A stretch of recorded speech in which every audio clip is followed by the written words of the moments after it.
I had a crisis event happen to me in our previous facility on an Easter Sunday. When I preached for the third time that day, was bone tired. Bone tired. Poured out myself. The singers, choir had done a cantata, and people had come to Christ. And I prayed, and I got through with the meeting. The other building had a platform with no steps. So it was my habit to just sit like this and let my feet dangle down on the edge of the platform. And I was like, right, it was just about this same angle with the middle aisle. And I'm just saying, so tired. I remember taking my knot on my tie and loosening it and saying, you know what, I'm just gonna chill. And Carol was playing just like Jamal's playing now, exactly. People praying, workers, deacons helping. And I was tired. I want to go home. Hadn't eaten all day. And then I look, and around the 1, 2, 3, 4, 5th row, there's a guy in the aisle around level with the 5th row. He had a cap, filthy cap, but he had it in his hand. And he was staring at me and looking at me. And I could tell by his eyes, like he wanted to know, could he come up here and talk to me? And I just looked at him a little closer. Man, the guy was disheveled, filthy looking, matted hair, a mess. He looked in his 50s. He actually was 31. And I just looked at him. And I thought, because Everton, Tulia, they remember back in that building, we had a lot of people panhandling in the church. They would come in and ask for money, and we had procedures of what to do when people ask for money.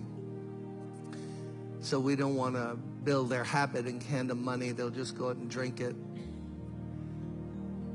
And I thought to myself, what a bummer, because I'm going to have to give money.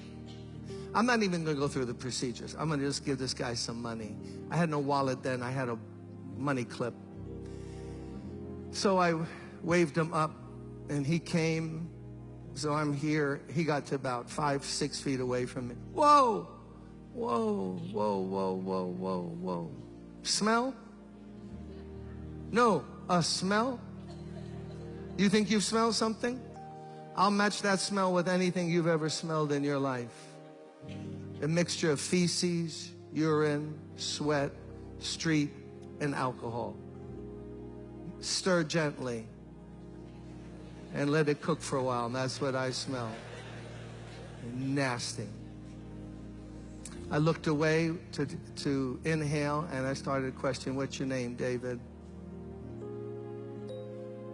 Okay, I'm a minister. Let me go through at least the procedures here. So, man, you look bad. I didn't know he was laying in his own urine right outside the side door on Park Place in that building. And he heard the music, and it drew him in. He was just sprawled, laying out there. So he's there. Oh, Lord. Where'd you sleep last night? Deserted truck. How come you're not in a shelter? Too dangerous. Almost got killed the last one I was in. Okay.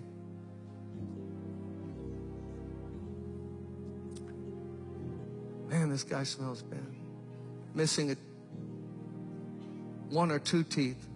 At least one right in the front. Let me give him $5, something. Not the way I wanted to end the day, but, you know, what can you do? Took out the money. I remember handing it. He pushed it down. He said, I don't want your money. I want this Jesus you were talking about.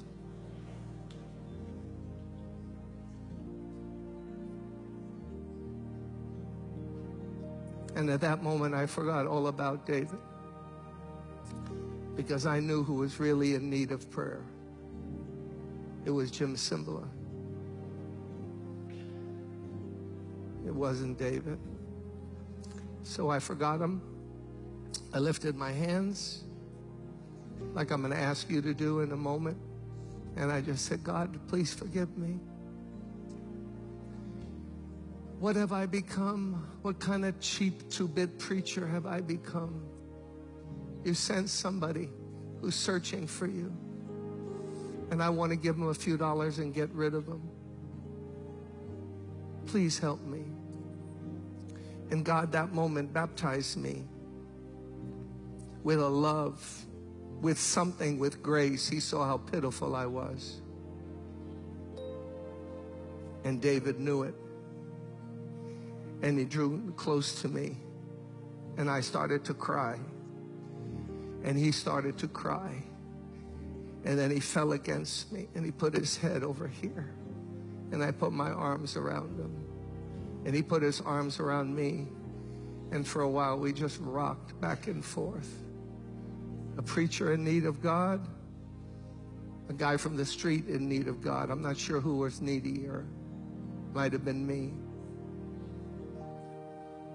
You know what God spoke to me that moment? And this is not trendy at all. Those of you who want to go to like church growth institutes, this is not what this church is about. God spoke to me and said, you see that smell? If you don't love that smell, I can never use you. Because the whole world smells that way to me. All the stinking, filthy sin of mankind. I sent my son to die for that smell. So you're either going to embrace it and love people in my name, or I can't use you. I'll put you on the shelf. And if God is my witness, you can believe it or not, suddenly that smell became like the most beautiful lady's perfume you ever smelled in your life. It was just overwhelmed me. He was weeping, I was weeping. I led him to Christ. We prayed, we detoxed him for 4 or 5 days. Hired him on church staff, housekeeping. He spent Thanksgiving and Christmas at my house that year. My buddy got his teeth fixed, handsome guy.